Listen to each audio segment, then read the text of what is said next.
Amigos míos, bienvenidos a bordo de este viaje de historias. Y hoy los invito para que me acompañen en un recorrido por unos lugares supremamente extraños, en los que se suscitan todo tipo de fenómenos de diversa índole y que naturalmente encuadran dentro de aquellos lugares que podríamos llamar, entre comillas, malditos. Ustedes recordarán que hemos hablado sobre los 12 triángulos de la muerte, que están repartidos prácticamente por todo el globo terráqueo. Pero aparte de eso, existen otras que son llamadas por los especialistas como ventanas a lo desconocido, o ventanas inducidas, o puertas inducidas.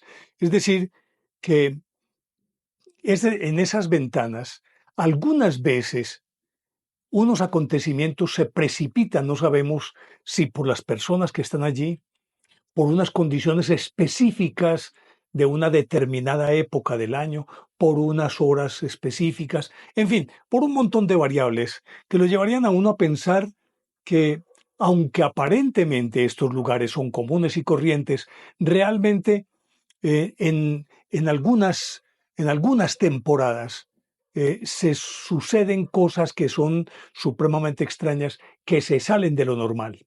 Pues bien, vamos a hablar de esto después de invitarlos para que compartan y comenten estos contenidos con sus amistades alrededor de una buena taza de café. Los invito a que se suscriban en mi canal de YouTube, que es Néstor Armando Alzate, y lógico, ese es mi canal oficial. Denle me gusta, activen la campanita para recibir notificaciones. Y ya saben ustedes que cuentan con nuestro WhatsApp, que es 310-692-0672, para que me hagan llegar sus mensajes, sea por escrito o sean mensajes de audio. En la medida de lo posible, yo voy a responderles. A todos, absolutamente a todos. Bueno, hasta tanto esto me desborde y ya no me alcance el tiempo para responderle a cada uno. Por lo pronto, a todos les voy a responder.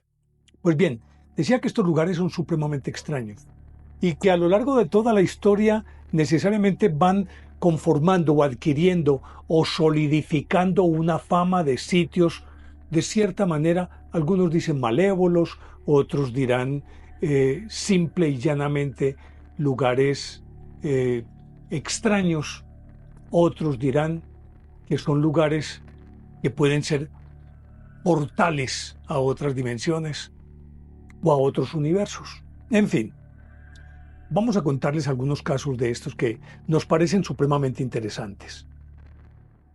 En estos sitios regularmente suceden varias cosas. Primero, eh, la gravitación se altera, como hemos visto en el Triángulo de las Bermudas, en otras partes, eh, caracterizados porque se enloquecen las brújulas, los instrumentos de navegación y demás. Eh, el magnetismo terrestre también se ve alterado por X o Y circunstancia. Como decíamos, probablemente tiene que ver con algunas épocas del año o algunas épocas eh, a lo largo de años.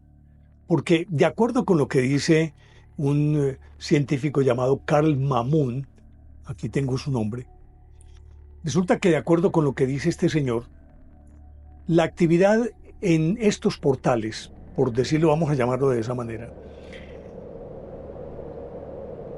no sé extrañamente o hasta qué punto si están tan sincronizados como para determinar que están asociados. Resulta que, de acuerdo con los cálculos que hace este señor Carl Mamun, que es un científico asociado a la Bell Corporation, Bell Telephone Corporation, algo así por el estilo, pues resulta que, de acuerdo con sus cálculos, se suceden regularmente las oleadas o cuando aparecen muchos más fenómenos o se dan mucho más a menudo, tienen que ver con los ciclos de las manchas solares. Este señor dice que son más o menos de 9,6 años, o sea, 9 años, 6 meses más o menos, que se incrementan estos episodios en los que hay caída de objetos extraños del cielo, lluvias de peces, lluvias de animales, que Se dan auroras boreales donde no tienen que darse, o fenómenos celestes que no se compaginan absolutamente con nada. Se dan sucesos que tienen que ver con abducciones, con apariciones por oleadas de ovnis y demás, y que regularmente se podría decir que más o menos obedecen a los periplos de las manchas solares. Recordemos que las manchas solares regularmente alcanzan su pico más alto cada 11 años, más o menos. Hay casos en que son 10 o un poco más, y se han dado casos en que desaparecen las manchas y luego de 10 años más, entonces reaparecen, es decir, hasta 20 años, pero regularmente el ciclo es de 11 años. Al mismo tiempo también allí se observan visiones. Y aparte de eso, se suscitan desapariciones hasta de pueblos enteros. Hay otro escritor que se llama Loren Coleman, que es especializado en asuntos paranormales, es un escritor de estos temas. Dice que regularmente estos sitios tienen una característica, y es que tienen nombres asociados, por ejemplo, con el diablo. El Mar del Diablo en Japón, por ejemplo, o el Alto del Diablo, o simple y llanamente se designa a un espíritu X que la tradición reconoce, o que tienen nombres raros que tienen que ver con las características de ese sitio, específicamente el Alto de la Oscuridad, o, a ver, por decirlo de alguna manera, el Morro de las Espirales, bueno, cosas por el estilo. Y dice que esos sitios necesariamente donde ocurren todo este tipo de eventos tienen que estar compaginados o filados o perfilados como hipotéticos portales. Y entonces, de acuerdo con eso, vamos a hacer una digresión un poco, diríamos, un poco larga sobre algunos de estos eventos y de estos sitios. Hay un sitio que se llama Magnetic Hill. Magnetic Hill es cerca de Moncton, en Nueva Brunswick, Canadá. Resulta que allí la gravitación es invertida. Esto es lo más loco, más lo pone a uno a pensar, ¿cómo puede ocurrir esto? Y dice que es invertida porque, por ejemplo, un carro, usted llega a las estribaciones, es un montículo, o diríamoslo, es una colina de más o menos unos 60, 70 metros, y usted apaga el carro en la base de esa colina, o lo deja en neutro, y el carro apagado o en neutro sube solo. Así que podríamos decir que ahí lo lleva piloto automático, sube solo hasta la cima, apagado o en neutro. El carro sube, sube, sube, a un paso cansino, pero sube y llega a la cima. Imagínense ustedes que si usted toma una bola de caucho cualquiera y la pone en la base, medio la empuja, ella empieza a subir sola hasta alcanzar la cumbre. Sube por ese camino o por esa carretera pequeña que existe ahí, sube la bola hasta alcanzar la cima. Aparte de eso, imagínense ustedes que usted extiende una canoa, un canalón, pongámosle una acequia, canalón, y lo lleva hasta arriba, y echa agua abajo, suficiente agua, en la base de ese canalón, el agua comienza a subir sola, y sube hasta la cima. Evidentemente, por gravedad invertida. Esto es algo que no cabe en la cabeza de nadie. Naturalmente, las brújulas y los instrumentos no funcionan en esta colina, que se llama Magnetic Hill, en Moncton, Nueva Brunswick, Canadá.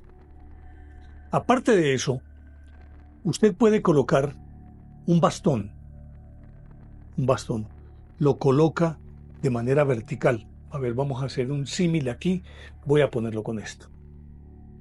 Usted llega y pone este bastón. Vamos a suponer que este es un bastón. Y lo pone en la base, abajo. O lo pone arriba. El bastón, usted lo suelta. Aquí lo tengo yo sostenido. Recordemos que estamos hablando de esto como si fuera un bastón. Está sostenido. Si yo lo suelto, él se cae. Pero allá, usted pone el bastón y permanece así, erecto, por tiempo indeterminado. Y que conste, estamos hablando de un bastón de madera. Bastón de madera que por demás no tiene absolutamente nada que ver con influencias magnéticas, geomagnéticas o gravitacionales, lo que usted quiera. Simplemente usted lo pone y él permanece así erecto, por tiempo indeterminado. Por tiempo indeterminado permanece. Y las personas que llegan allí sufren de vértigo, les da vértigo, dolores en la frente y se sienten empujadas hacia arriba. Se sienten empujadas hacia arriba las personas. Se quedan paradas en la base y sienten que las están empujando hacia arriba. Y hay una cosa todavía más extraña. Y es que en este sitio se han suscitado muchísimas desapariciones de personas. Individuales o pequeños grupos. Desaparecen. La gente empieza a subir y desaparece. Nueva Brunswick, Canadá. Y el sitio se llama Magnetic Hill.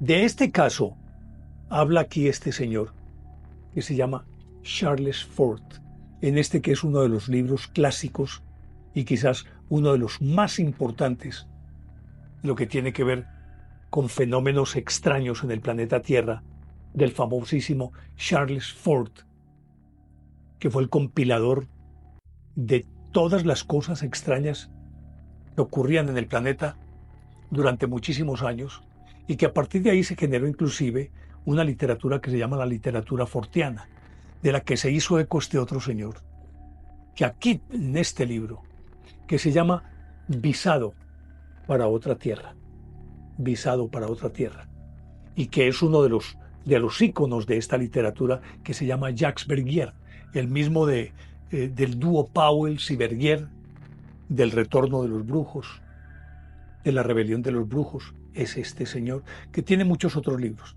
Aquí lo consigna, esta historia que le estoy contando, la consigna aquí y la cuenta con mucho detalle, tal como se las estoy contando yo a ustedes aquí. Y cuenta él aquí en este libro, que inclusive haciendo alusión a las desapariciones, que en las cercanías había un poblado indígena. El poblado se esfumó. La gente de ese poblado se esfumó. No el poblado, sino la gente se esfumó. Nunca más se supo de ella. Por lo tanto, uno se pone a pensar qué puede ocurrir en ese sitio. ¿Qué hay bajo la tierra? Podríamos hablar, algunos afirman, de un imán inductor de todos estos fenómenos. Pero por más que han buscado, no han encontrado nada. Podría llegar a pensarse que está a una muy buena profundidad. Esto pasa en Magnetic Hill, en Moncton, Canadá.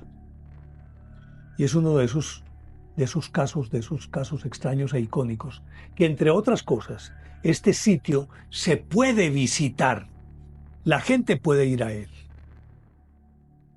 y corroborarlo in situ. Pero ese sitio, diríamos, lo que en él sucede, lo que en otro llamado el vórtice de Oregón o Vortex Hill. Inclusive, yo tengo un capítulo entero dedicado a este vórtice de Oregón, porque entre otras cosas es una atracción que la gente puede hoy, aquí y ahora, ir y visitarlo. Queda en Sardine Creek, en el estado de Oregon, en Estados Unidos.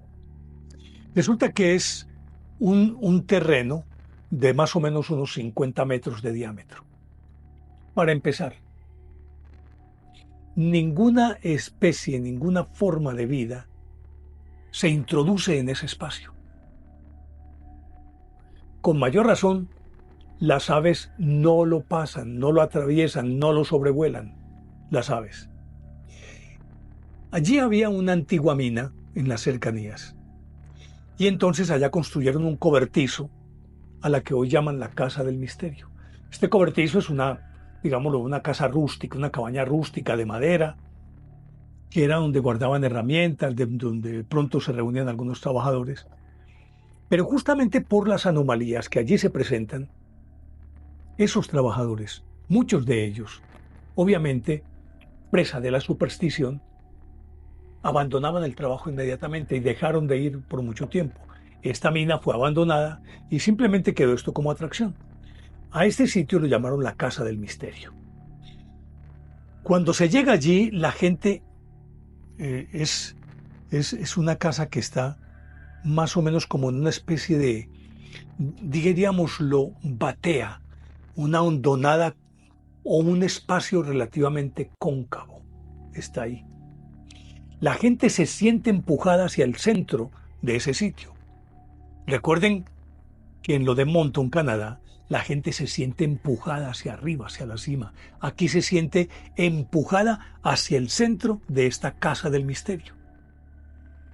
Y cuando llegas allí, lo primero que te sorprende es que hay una bola de hierro de un peso de 13 kilos, pesa 13 kilos, y pende de una cadena que está amarrada a una viga muy fuerte de madera. Y de allí pende la bola. Lo obvio y lo lógico es que si pende una bola atada a una cadena, deba descender o estar ubicada de manera vertical a aquella viga, formando como una especie de escuadra vertical. Pues no, esta bola de 13 kilogramos, pende, pero de manera, digámoslo, diagonal. 45 grados, así. Ahí pende. Y es estática, está ahí quieta. Desde hace X cantidad de años, muchísimos años, ahí está. Permanece estática, pero está en diagonal. No es vertical. Y resulta que si adentro de este sitio usted prende un cigarrillo, la voluta de humo asciende, pero haciendo una espiral, en forma espiral. No normal, como puede ese hilo de humo ascender también de manera vertical, no. Este asciende, pero formando una espiral. Así asciende. Y además de eso, tienen allá, como para hacer la prueba, una tabla que la colocan adosada a un paral que tienen allí, adosada, de manera también perpendicular. Y ponen una jarra X de metal o de madera o de lo que sea. La ponen abajo, una jarra sin asas, es decir, un recipiente sin asas. Y resulta que empieza a rodar hacia arriba. Y exactamente sucede lo mismo con el agua. Si usted hace una canaleta y le echa agua aquí abajo, el agua empieza a subir. Y todo, obviamente, que apunta hacia el centro de esta Casa del Misterio. Y también se presta, algunos dicen que es una ilusión óptica, dijo alguna vez una persona, un especialista que fue a estudiar este fenómeno, que usted ubica dos personas en el comienzo de ese declive, pues, que es un leve declive ahí medio cóncavo. Los pone aquí. Y un observador, un tercer observador, desde cualquiera de los ángulos, que esté dentro de la casa del misterio, desde cualquiera de los ángulos. Las dos personas, exactamente de la misma estatura, las acomoda usted ahí, y un observador siempre verá a uno más alto que el otro. Una persona aventaja a la otra desde la perspectiva, desde la posición del observador. Observador que puede estar a 5 o 6 metros o más. Y siempre verá a uno que es más alto que el otro. Y resulta que cuando la persona, se han hecho todos estos experimentos, una persona se aleja en dirección sur dentro de ese terreno de 50 metros de diámetro, a medida que se aleja, uno supondría que la persona, al alejarse, se ve más pequeña por la distancia que está recorriendo. Aquí es al revés. A medida que se aleja, se ve más alta la persona, se ve de mayor estatura. A medida que se aleje y hasta que se pierde fuera de ese terreno. Y como decíamos, dentro no hay ninguna forma de vida, ni insectos, ni pequeños roedores, ni aves, ni cruzan el sitio, ni ingresan a él. Nada de esas cosas. Este se llama el vórtice de Oregón, queda en Sardine Creek, en el estado de Oregón. Y se puede visitar, hoy se puede visitar. Es una gran atracción por demás. Allá va muchísima gente de todas partes del mundo para corroborar esto que les estoy contando. Y creo que me quedo corto, creo que hay otros datos que no los recuerdo, ni tampoco así anoté algo alrededor de esto. Entonces, observen ustedes estos dos sitios que tienen características muy similares. Y ahí se configura aquello de que la gravitación está alterada y el magnetismo terrestre de alguna manera está influido por qué factores, no sabemos, pero sucede. En Moncton, Nueva Brunswick, Canadá, y en Sardine Creek, en Oregón. Ahí les dejo estos dos eventos. Pero hay otros más en otros sitios que realmente, aunque difieren de formas y tal vez de manifestaciones, en esencia son lo mismo. Resulta que hubo un señor, un señor que tenía una estancia. Digámoslo, cuando hablo de estancia, es como la definen, por ejemplo, en algunas partes, en Argentina, digámoslo, una finca, un rancho en Estados Unidos. En este caso en Francia, en Aveyron, Francia. Aveyron, Francia, no sé pues cuál sea la pronunciación correcta. Resulta que en ese sitio, inclusive, pasaron muchísimos dueños y nadie se quería quedar con esa propiedad porque siempre había manifestaciones muy extrañas, particularmente manifestaciones ufológicas. Muchos, lo que llaman ahorita FANI, ¿no? Fenómenos anómalos no identificados, UFOs u ovnis que llamábamos antes. Pues resulta que el 15 de junio de 1966, allí comenzó algo que se convirtió prácticamente en un viacrucis para los dueños de la casa.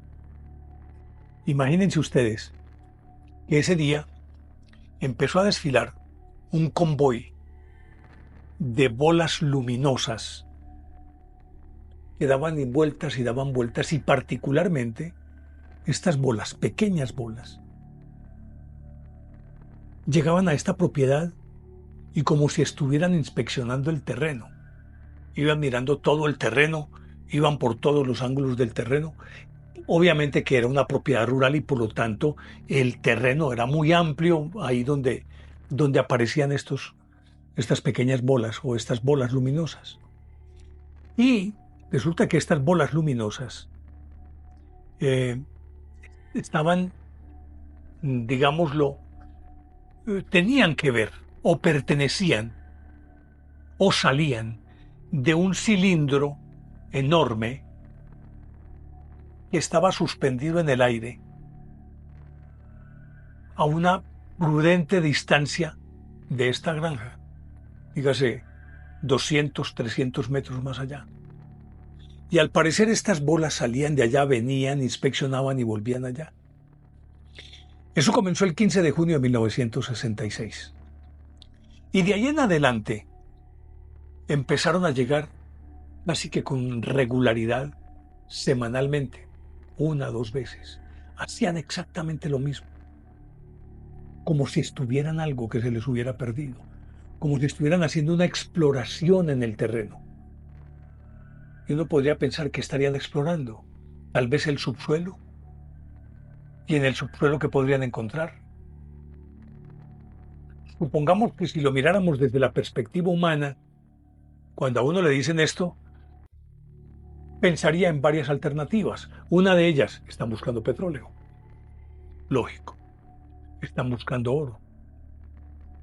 ¿O qué otro tipo de materiales o de minerales podrían estar buscando? Ahora, de acuerdo con lo que ocurre en el mundo, coltán, uranio, ¿qué estarían buscando? Pero semanalmente llegaban, y lo cuenta también aquí Jacques Bergier en este libro, visado para otra tierra. Llegaban a inspeccionar y se quedaban inspeccionando un rato y volvían a esa que se supone sería una especie de nave nodriza, que era un cilindro muy grande, pero opaco. No era el tipo de nave que conocemos, que refulge por los rayos del sol o que es de un color metalizado y entonces puede irradiar los rayos del sol. No, este era opaco. Pues imagínense ustedes, eso comenzó el 15 de junio de 1966. Y estos habitantes de esta casa, supremamente atemorizados. Hasta que el 11 de enero de 1967, miren ustedes, más de 6 meses, el hijo del dueño del granjero, que él omite el nombre, entre otras cosas, tomó el carro de la casa y empezó a perseguir las bolas una vez que ellas terminaron su misión de inspección y se fue tras ellas hacia donde estaba el cilindro grande. Cuando iba tras ellas, de pronto, todas las bolas luminosas fueron absorbidas por el cilindro. Solamente quedó por fuera una un poco más grande, que de pronto, a la vista de este muchacho, se transformó como una especie de platillo volante con dos pequeñas cúpulas aquí arriba, en el domo, pues aquí, como a guisa de domo, dos pequeñas cúpulas. Cúpulas que por lo demás podía verse a través de ellas. Y él vio adentro dos humanoides muy pequeños, lógico, que lo miraban como con cierta perplejidad o curiosidad. Cuando él observó eso, pues fue presa de pánico y quiso salir de ahí rápidamente y trató de dar la vuelta con su carro, pero el carro se apagó.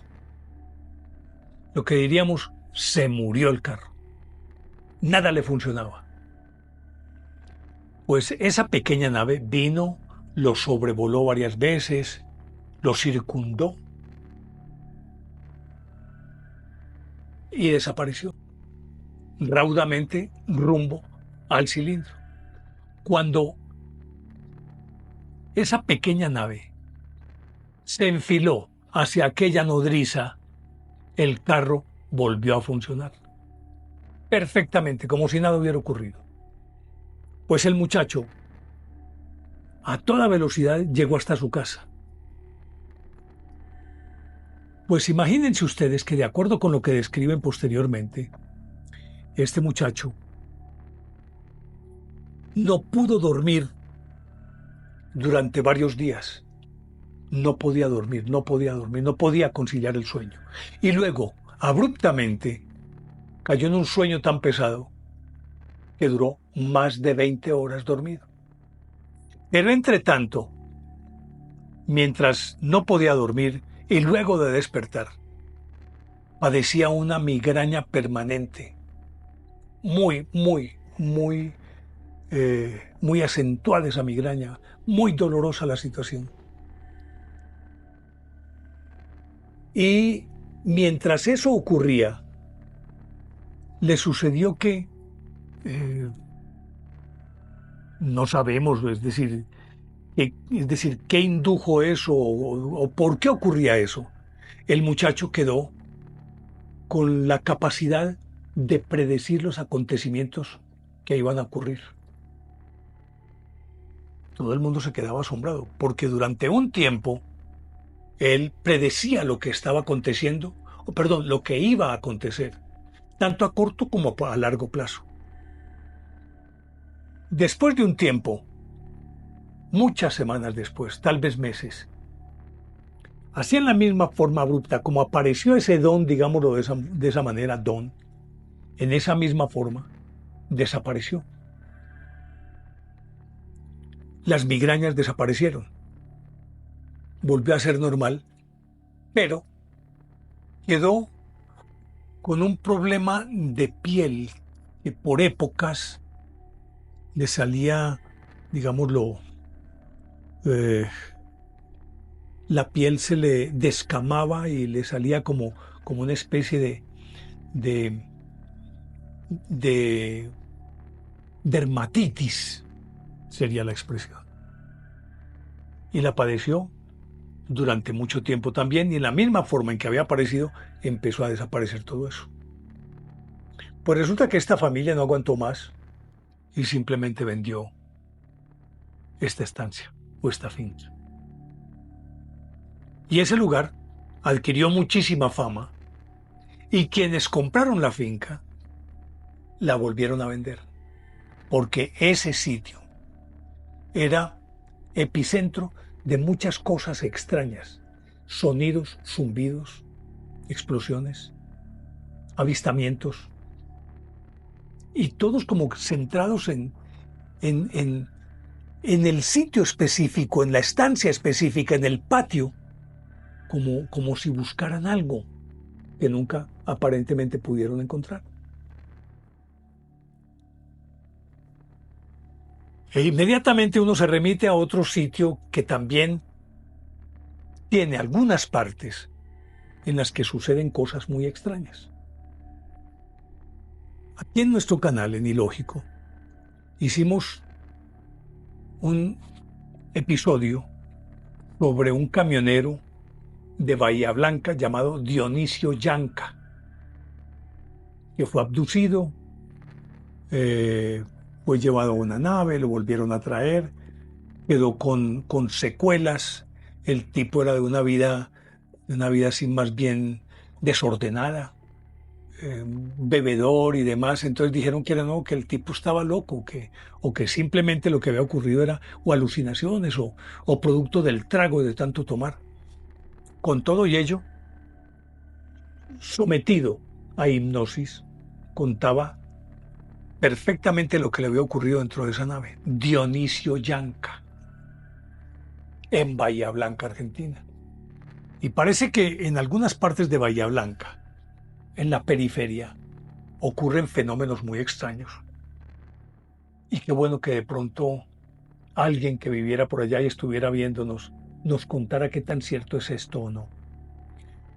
Porque ahí surgió un evento muy, muy, muy famoso que en su momento acaparó titulares y del que posteriormente no se volvió a saber nada. En mayo de 1968, el doctor Gerardo Vidal circulaba con su esposa en la periferia de Bahía Blanca. Y de pronto lo envolvió a él, a su esposa y obviamente al carro en el que iban.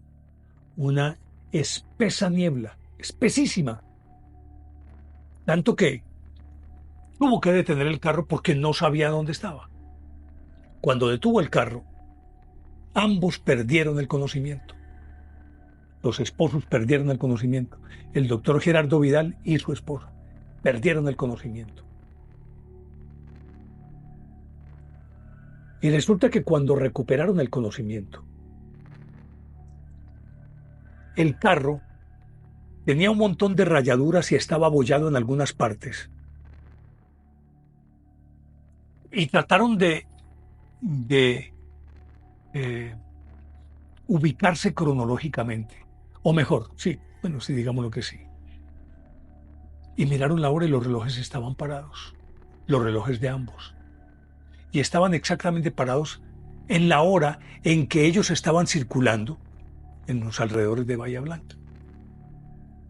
Pues aún así, con el carro rayado y abollado en algunas partes, perplejos, sorprendidos, asombrados y con pánico, trataron de llegar a alguna parte porque estaban en medio de la nada, de una carretera que no conocían, que no les era familiar y que en todo caso no era Bahía Blanca, de donde ellos eran oriundos y que la conocían a la perfección, tanto la ciudad como los alrededores. Pues él aceleró para tratar de llegar a alguna parte conocida. Y de pronto llegaron a un pueblo absolutamente desconocido, con una arquitectura que no era la de Bahía Blanca, unas casas que estaban hechas de otra manera, de otra forma, ubicadas de distintas formas también. Y cuando se dieron cuenta y preguntaron, habían transcurrido 48 horas desde que los envolvió esa espesa niebla. Y lo más sorprendente es que ese pueblo al que llegaron estaba en México. Los rodeó una espesa niebla en Bahía Blanca y aparecieron en México. En mayo de 1968, el doctor Gerardo Vidal y su esposa. Hubo mucha difusión para este caso y como las pruebas eran irrefutables, el carro con matrícula argentina, 2 ciudadanos argentinos con acento argentino, inopinadamente aparecen en un pueblo perdido en México, en un pueblito en México. Lo que vino a continuación fue cómo explicar esto, cómo conseguir que las autoridades realmente les creyeran eso y cómo explicar que ellos andaban con un carro de matrícula argentina en un pueblo mexicano. Eso llegó inclusive hasta instancias diplomáticas. Tuvo que intervenir la embajada argentina y todo esto, y nadie nunca pudo explicar qué fue lo que pasó y por qué aparecieron allí. Pero después de 48 horas, resultaron en México. Alguien diría, pero bueno, 48 horas sí, pero es que en 48 horas no pueden ir en un carro de Argentina a México, pues es imposible. Un trayecto que se llevaría en carro se llevaría meses. ¿Por qué esas rayaduras? Los rayones del carro. ¿Por qué las abolladuras? ¿Por qué el depósito de gasolina tenía exactamente la misma cantidad que tenía cuando estaban allá en Bahía Blanca? El kilometraje nulo. Exactamente el mismo kilometraje que tenía allá en Bahía Blanca estaba en México. Por lo tanto, quiérase que no, debieron ser levantados y llevados allá. Los llevaron allá. Nadie pudo nunca dar una explicación qué era lo que había ocurrido. Pues bien, todos estos casos que he contado regularmente tienen como punto de partida, más allá de los protagonistas son los sitios en donde se originan estos eventos. Y estos sitios A decir de este señor que les estaba indicando, en principio, Loren Coleman, el escritor sobre fenómenos paranormales, son sitios cuyos nombres y características geográficas son muy particulares. Algunas veces, las particularidades de estos sitios son, en principio, las que atemorizan a la gente por un lado, pero hacen también que se conviertan estos lugares en, digámoslo, en referentes con los que la gente no quiere tocar. Y habitualmente uno encuentra en muchos pueblos, o una cueva, o un cerro, algo que tiene unas características geográficas extrañas y que obviamente toda la gente de estos lugares hablan de que allí suceden cosas extrañas. Pues estos escritores, Charles Fort, Jacques Bergier,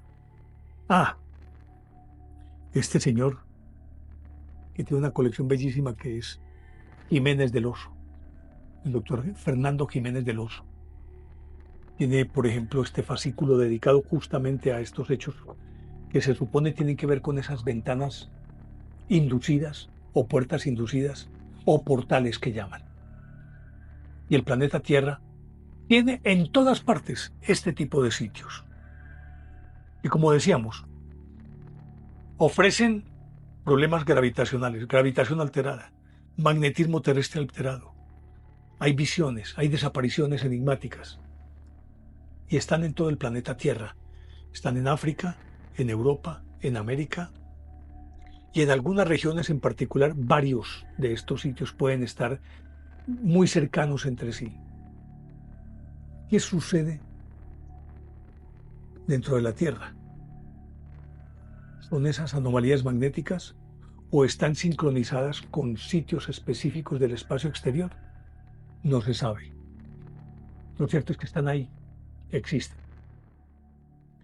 Y de pronto más adelante yo voy a hablar de otras anomalías que deliberadamente las dejé porque yo creo que forman parte de un conjunto específico y es aquellos sitios en los que se producen unos sonidos supremamente extraños y que nadie puede explicar ni su origen, ni su orientación, ni el porqué. Por lo pronto vamos a dejarlo aquí, esta historia. Espero que les haya gustado y como siempre les planteo la inquietud. ¿Les parece lógica o ilógica esta historia? Son ustedes quienes lo deciden. Y los espero en el próximo viaje de historias, que con seguridad será fascinante. Chao.